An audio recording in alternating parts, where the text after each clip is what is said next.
Hindu juga diajarkan puasa, namanya upawasa. Upawasa itu nggak makan, nggak minum, nggak menyentuh perempuan. Orang Yahudi puasa, kalau peringatan Yom Kippur juga puasa.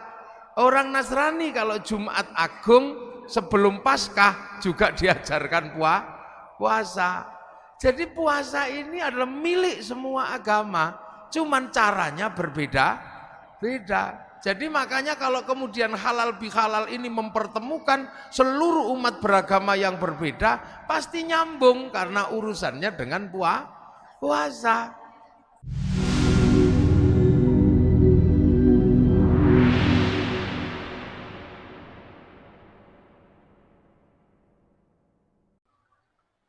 Alhamdulillah kita ini masih punya pelajaran dari pelajaran yang paling tua yang diberikan Allah kepada manusia.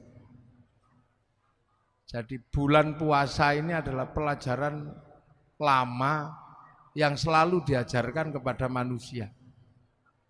Makanya Allah menyatakan dalam firman-Nya, kama kutiba 'alal ladzina min qablikum, seperti orang dulu aku wajibkan puasa. Jadi yang puasa itu bukan cuma generasi kita, orang dulu juga disuruh puasa. Nabi Adam puasa dikenal dengan nama Ayyamul Bid sama Ayyamus Sud, hari terang, tanggal 13, 14, 15 rembulan, 27, 28, 29 rembulan. Nabi Idris diajari puasa, tapi tidak bernyawa makanannya, mutih kalau orang sekarang. Nabi Nuh motong kayu sampai membuat kayu dalam keadaan puasa. Nabi Ibrahim puasa. Nabi Musa naik ke Gunung Tursina puasa. Nabi Dawud sehari puasa, sehari tidak. Nabi Isa puasa. Nabi Muhammad dan umatnya juga disuruh puasa. Makanya karena puasa ini peribadatan kuno, kama kutiba 'alal ladzina min qablikum, maka hampir seluruh manusia mengenal puasa. Dan puasa ini ternyata tidak cuma orang Islam yang menjalankan. Jadi puasa ini ternyata karena puasa ini peribadatan lama, maka tidak cuma umat Islam yang puasa. Agama kuno namanya Zoroaster, punya Tuhan dua, Ahriman sama Ahura Mazda. Nabinya namanya Zarathustra, ajarannya nihilisme, itu juga puasa. Tuhan terang Ahriman ini kalau kelahi sama Tuhan gelap. Kalau Tuhan terang itu menang, maka terjadi gerhana bulan. Orang Zoroaster puasa 3 bulan. Kalau Tuhan terang yang kalah, gerhana matahari, puasa 3 bulan. Nah, orang Zoroaster ini punah karena terus agamanya berubah menjadi penyembah api yang di dalam Al-Quran dikenal dengan nama Majus atau Majusi, menyembah api. Orang Majusi juga punah karena Raja Majusi yang terakhir yang namanya Rustum masuk Islam. Karena diislamkan sama Sayyidina Ali, ngambil menantu Sayyidina Husain. Karena orang Majusi masuk Islam, maka tidak lagi menyembah api. Tapi orang Majusi menaruh api di bangunan tinggi namanya Manaro. Begitu masuk Islam, apinya dibuang, Manaronya ditaruh di depan masjid. Akhirnya masjid Persia punya Manaro. Dan seluruh kaum muslimin melihat Manaro di depan masjid itu bagus, maka kaum muslimin berlomba-lomba bikin Manaro. Yang akhirnya sampai di Indonesia bernama Menara. Itu sumbangan dari orang Majus, dari Majusi. Nah, orang Hindu juga diajarkan puasa, namanya upawasa. Upawasa itu nggak makan, nggak minum, nggak menyentuh perempuan. Untuk apa? Jalan menuju moksa. Karena yang terbaik dari Hindu adalah mati tanpa material, hilang raga, hilang sukma, namanya muksa. Agar bisa muksa, ibadah terakhir setelah Upanishad, setelah kabumian adalah upawasa. Enggak makan, enggak minum, dan enggak menyentuh perempuan. Nanti hilang secara material. Makanya ketika Islam datang mengajarkan Syahrusyam, enggak makan, enggak minum, enggak menyentuh perempuan, kok mirip seperti upawasa, maka orang Indonesia menyebutnya bulan puasa. Itu istilahnya. Orang Yahudi, orang Buddha juga diajari puasa. Kalau pengen mendapatkan penyempurnaan 8 jalan menuju nirwana, harus puasa di bawah pohon bodhi dengan pakai kain selempang, dalemannya tanpa jahitan. Orang Yahudi puasa, kalau peringatan Yom Kippur juga puasa. Orang Nasrani kalau Jumat Agung sebelum Paskah juga diajarkan puasa. Jadi puasa ini adalah milik semua agama, cuman caranya berbeda. Jadi makanya kalau kemudian halal bihalal ini mempertemukan seluruh umat beragama yang berbeda, pasti nyambung karena urusannya dengan puasa. Nah ini lintas agama juga. Loh ya nyambung kalau dalam urusan puasa, karena semua agama mengenal puasa. Ini puasa. Makanya puasa itu saking terkenalnya, variasinya paling banyak. Di Indonesia ada puasa makan daun tok, namanya ngidang. Ada puasa makan umbi-umbian, namanya ngerowot. Ada puasa tanpa nyawa, namanya mutih. Ada puasa tidak kenyentuh matahari, namanya pati geni. Ada puasa diem, namanya bisu. Ada puasa gandul di pohon, namanya ngampret atau ngalong. Ada puasa jalan terus ngedan, itu puasa. Jadi variasinya paling banyak. Dan sejarah-sejarah besar dilewati dengan puasa. Sejarah tertulisnya Weda, sejarah tertulisnya Tripitaka, sejarah turunnya Al-Quran, itu sejarahnya orang puasa. Sang Buddha Gautama tukang tirakat, Walmiki tukang tirakat, Rasulullah juga tukang tirakat. Makanya Quran turun setelah Rasulullah naik turun Gua Hira selama 15 tahun. Syekh Abdul Qadir Al-Jilani Ma'rifatullah setelah 25 tahun puasa di padang pasir dibimbing Syekh Mubarak Al-Madzumi. Sunan Kalijaga menjadi wali setelah puasa 3 tahun. Baca ya hayu ya qayyum walaupun keliru ya kayuku ya kayumu. Ya, Saridin jadi wali setelah puasa 3 tahun. Baca Allahu Akbar walaupun keliru lawa bubar. Jadi sejarah besarnya ini orang puasa. Mbah Manap Lirboyo pengen mendirikan pondok pesantren Lirboyo, puasa ngerowot 56 tahun, makan uwi. Sampai akhirnya uwinya hilang karena dimakan genderuwo. Akhirnya sama Mbah Manap uwinya diganti gadung. Akhirnya genderuwonya makan gadung. Begitu genderuwo makan gadung jam 12 malam, genderuwonya mabuk. Anak makan itu pondok Lirboyo ambruk, maka dikasih minum minyak jarak. Nah akhirnya genderuwonya sadar terus punya tugas santri sebagai tukang ngisi jeding, nyenggot namanya. Makanya Lirboyo itu dulu kalau malam suka ada kriat-kriut itu genderuwo nyenggot. Nah sekarang genderuwonya pensiun karena Lirboyo sudah punya sanyo. Mbah Hasyim Asy'ari mendirikan NU, puasa 3 tahun dari hulu sungai Brantas sampai hilir baca surat Kahfi. Terus tiap malam nggak pernah tidur, ngatamkan surat At-Taubah 41 kali, surat Kahfi 41 kali dalam 2 rakaat sholat hajat. Makanya kalau NU jadi gede ya nggak masalah, wong tirakatnya besar, maka penumpang NU itu macam-macam. Yang sholatnya rajin ya numpang, yang setahun sekali ya numpang, kadang Bandar Dadu ya numpang. Itu NU apa aja numpang. Makanya tapi karena kendaraan besar jalannya pelan, nggak bisa was-was gitu. Makanya NU sering disalib kendaraan kecil-kecil, wes gitu, tapi penumpangnya kecil. Yang naik yang cingkrang tok gitu. Yang naik yang jenggoten tok, yang enggak jenggoten enggak boleh naik.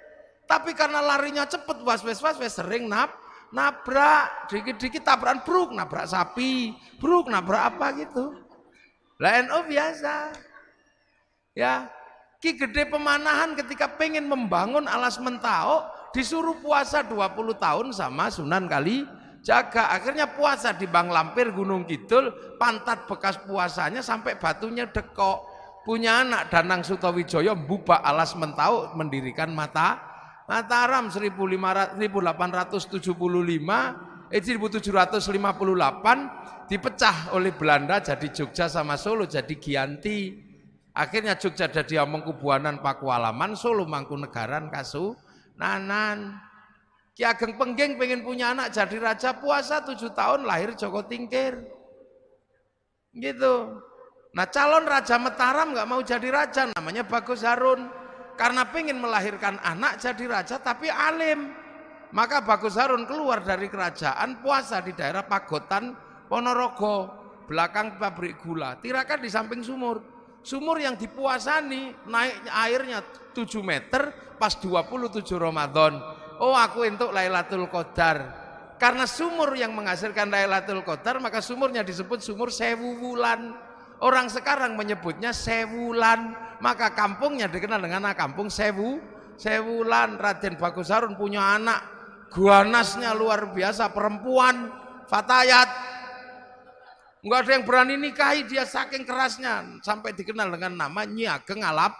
Enggak ada yang berani nikah, dinikahi Raden Santri, punya anak Mbah Maktum, lahir punya anak Mbah Maklum, Mbah Tafsiran, ada Mbah Kolyub, ada Mbah Ilyas, nikah punya anak Mbah Nafiqoh, dinikah sama Kiai Hashim Asy'ari, nikah sama Nyai lahir Kiai Wahid Hashim, nikah sama Nyai Solikah binti Bisri Sansuri, lahir anak Abdurrahman Wahid, seorang presiden Indonesia walaupun 2 tahun.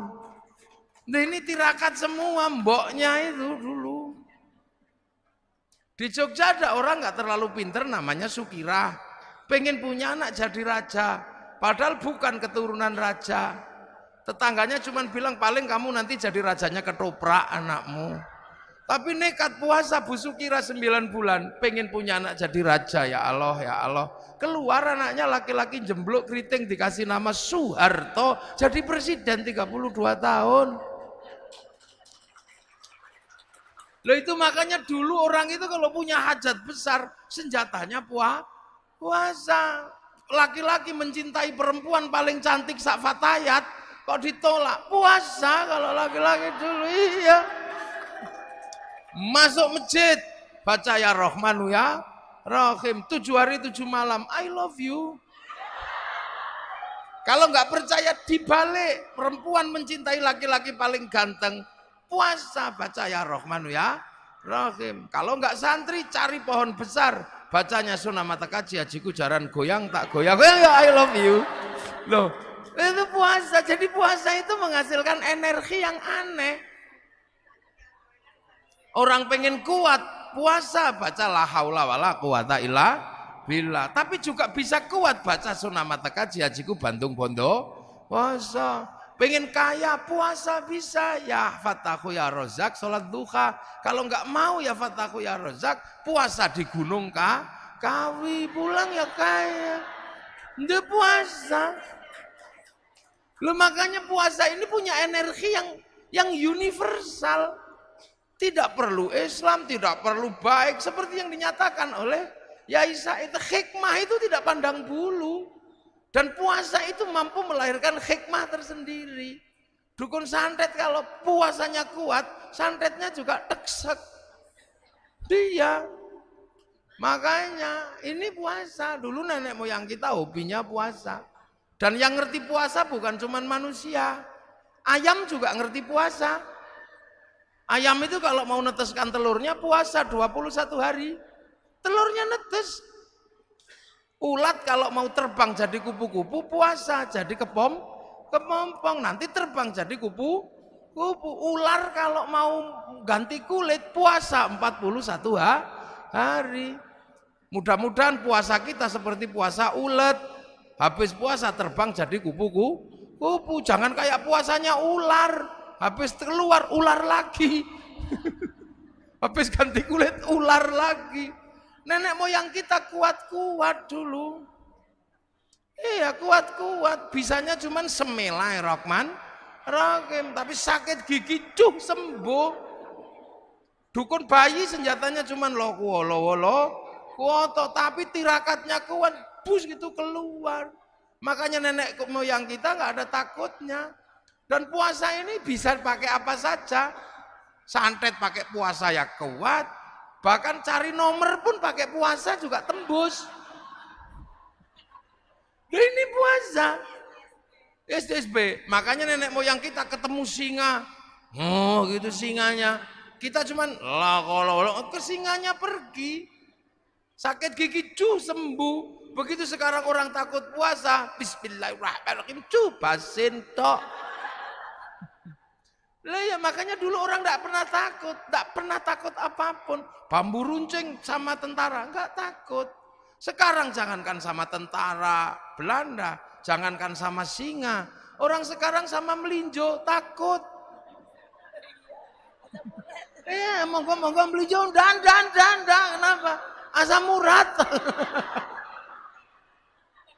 Orang sekarang penakut. Orang ayam itu makanan manusia. Begitu ayamnya pilek, manusianya ketularan. Lu burung. Orang sekarang ketemu santan takut. Enggak. Kolesterol. Manusia jadi penakut karena punya senjata dari Allah enggak pernah dipakai. Dengar puasa. Puasa lagi. Akhirnya remuk tubuh manusia modern, rentan sekali manusia modern ini. Akhirnya kalau sudah rentan pasrah sama dokter, masuk rumah sakit. Begitu masuk rumah sakit, dokternya nggak lupa, kamu tak operasi tapi puasa dulu ya. Nah ya dokter mau nangani dengan cara puasa. Loh makanya kita ini diajarkan puasa. Makanya enak ibu-ibu itu sekarang. Walaupun nggak puasa full, ada puasa enteng-entengan sekarang. Jadi tidak cuma people power yang enteng-entengan. Puasa pun ada enteng-entengan, namanya diet. Diet. Nah, diet kalau keterusan dead. Loh, ini pelajaran dari Allah. Kenapa kita takut? Lu makanya begitu kita ini puasa udah nggak kenal masalah. Lu makanya kekuatan hebat itu muncul dari orang yang bisa puasa. Tapi puasa kita ini beda dengan puasa kesaktian. La'allakum tattaqun. Nah, apa sih la'allakum tattaqun? Agar kita menjadi orang bertakwa. Takwa itu apa? Menghadapkan wajah kemanapun merasa melihat Allah. Allah. Kenapa kita bisa merasa melihat Allah? Dengan puasa. Karena dengan puasa ego kita turun. Alhamdulillahirrahmanirrahim. Itu dia ya teman-teman semua, ceramah dari Gus Muafik tentang puasa. Ternyata umat lain juga berpuasa, cuman caranya berbeda ya teman-teman. Semoga nanti puasa kita benar-benar maksimal, amin ya Allah ya rabbal alamin. Kita doakan Gus Muafik sehat selalu, teman-teman sehat selalu, sehat selalu, amin ya rabbal alamin. Dan itu juga ternyata binatang juga puasa ya teman-teman, seperti ayam berpuasa ketika mengerami telurnya ya teman-teman, dan yang lainnya teman-teman. Oke teman-teman, semoga sehat selalu, terima kasih. Assalamualaikum warahmatullahi wabarakatuh.